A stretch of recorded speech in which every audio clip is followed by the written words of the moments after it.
morning, students. In the last session of AutoCAD 3D, we had a discussion about various important topics related to AutoCAD. Mainly, we had a discussion about how to set the coordinate system, how to change your UCS, how to set the X and Y axis and correspondingly the Z axis as per how you work in a 3D model.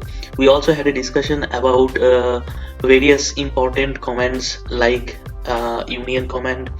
Then we have also discussed about subtract.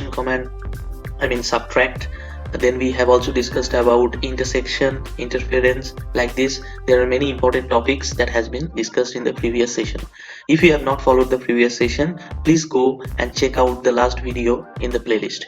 Today, what we will do is we will discuss about some other very important topics which will be very much useful for you to help you in working in AutoCAD 3D. Okay, in the last session we prepared a very interesting model like this, as you can see, and today we will start off with some other modeling commands. Okay, so the first command that we will discuss, we will go to this solid modeling option here, and as you can see clearly, we have got many options available. Okay, for example, we have got a box command, we have got a cylinder, then we have cone, sphere, pyramid, wedges and torus. So with the help of these commands you can easily form similar shapes that has been given here. Okay, so for example, if I want to create a box, I will show you a sample.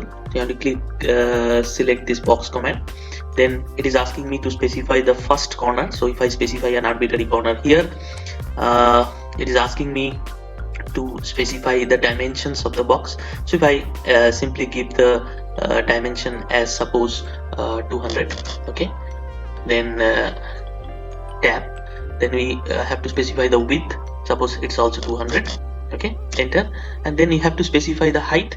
So if you are also specifying this to be 200 in dimension, and click on enter, and as you can see in the 3D modeling, a cube has been formed here, okay, having dimensions 200 units into 200 units into 200 units. Okay, so it's very easy to understand, and we have currently kept our this workspace into southeast isometric. We will always try to keep this in southeast isometric, and I have currently set the limits for the drawing also. So always remember that when we start off with the drawing, you have to set the limits first. Okay, I have kept the view, type of view, into the realistic option, and if you wish you can also keep the grid off or on as per your will.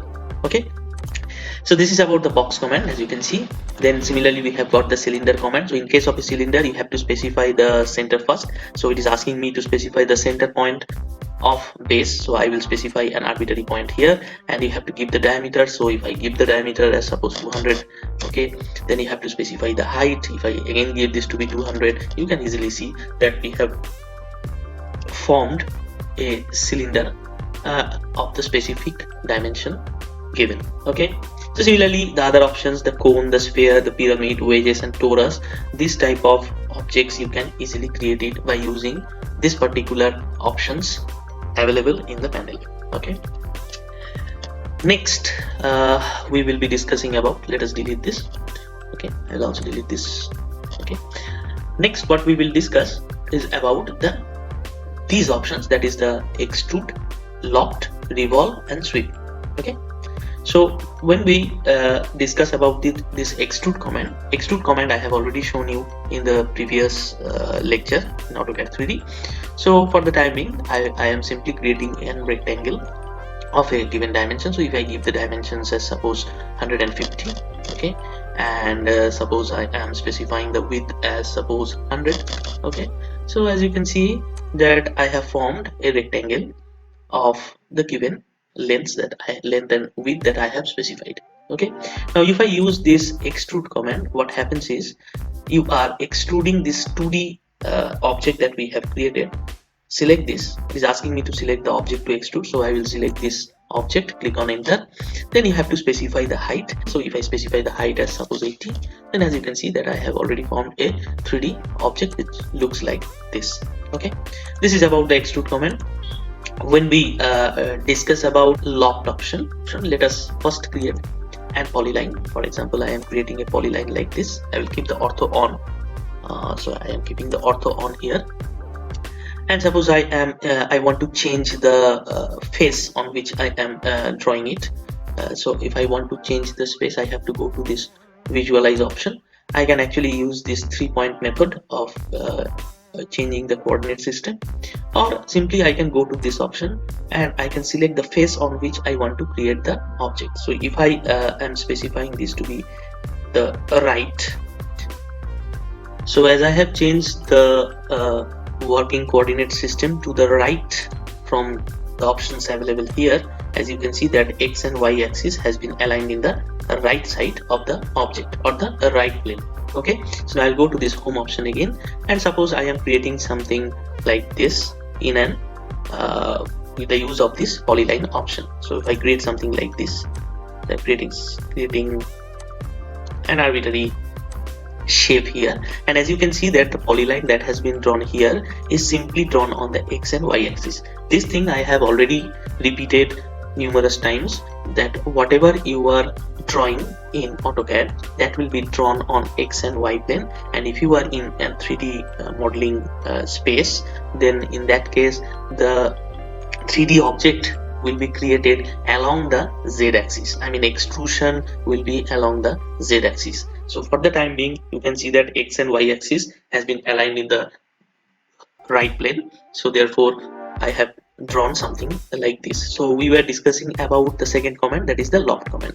So for using this loft command, you can see it says creates a 3D solid or surface in the space between several cross sections. So we have to create some cross sections and we will loft through those cross sections. So here after lofting, the objects are joined like that. So for example, if I want to create something like this, a center, using the center radius option here, if I draw a circle at this particular point, now it is actually on the right plane. So what I will do, I will go to this visualize option and I will change this to suppose top. So as you can see that X and Y axis is now aligned to the top face. I mean whatever you will draw, it will be drawn on the top face. So once you draw a circle here by using this option available, so I will select this point and I am suppose drawing a circle like this. So if this is a circle, and suppose I am actually copying this, so I will select this and I will copy this, CO, enter, and I will select the base point from here and I will drag it down and bring it somewhere here at this point. Okay,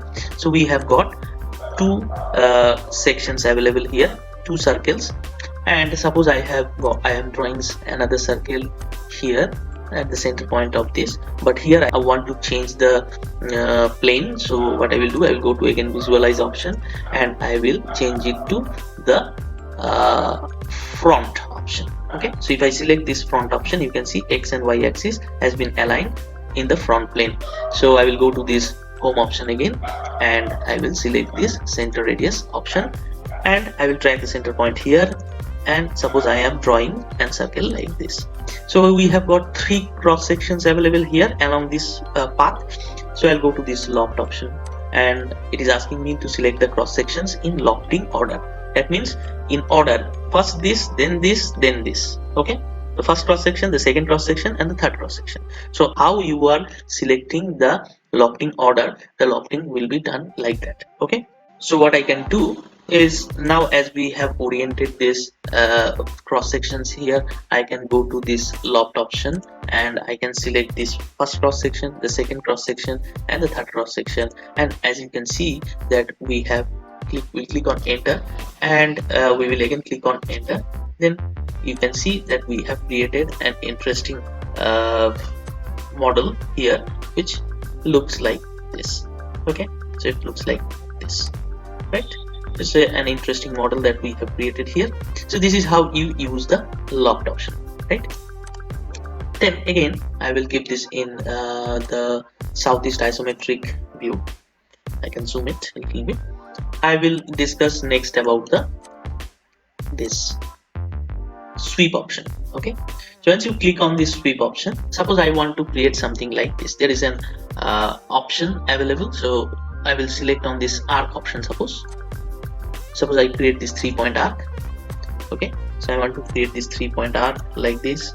So suppose this is an arc that I have created. Now I want to create or sweep a particular object along this path. Okay, so suppose the object that I want to create is a rectangle. Suppose I have created a rectangle, and this rectangle can be created in any one of the faces. It can be on the top face, it can be on the right face. It is not necessary that you have to select a particular face in case of this sweep option. Okay, so you can create an object in any plane and then you can actually sweep it along a particular path. Okay, so if I select on this sweep option and it's asking me to the object to sweep, so I want this object to be swept. Click on enter. Along which path? Select the sweep path. I want to select this particular path, and as you can see, we have created something very interesting which looks like this, right? It's a very interesting one. So this is how you use the sweep option, right? Then we will discuss about this revolve option. So what is the revolve option? So you can actually revolve an 2D plane along a particular axis in order to create an interesting 3D model. Okay, so if you want to do something, I'm deleting this. Okay, so I will select this southeast isometric option, and I will go to this visualize option and I will select the world coordinate system.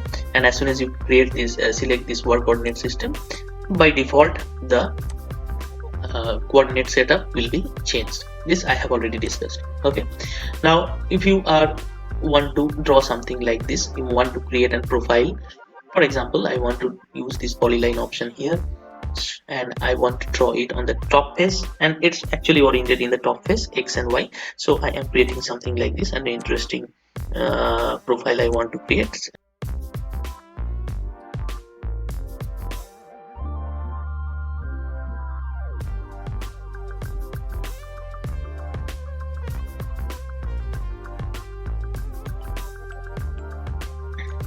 Or you can actually change it and draw it as per your will. So if you want to create some more interesting profile like this, see,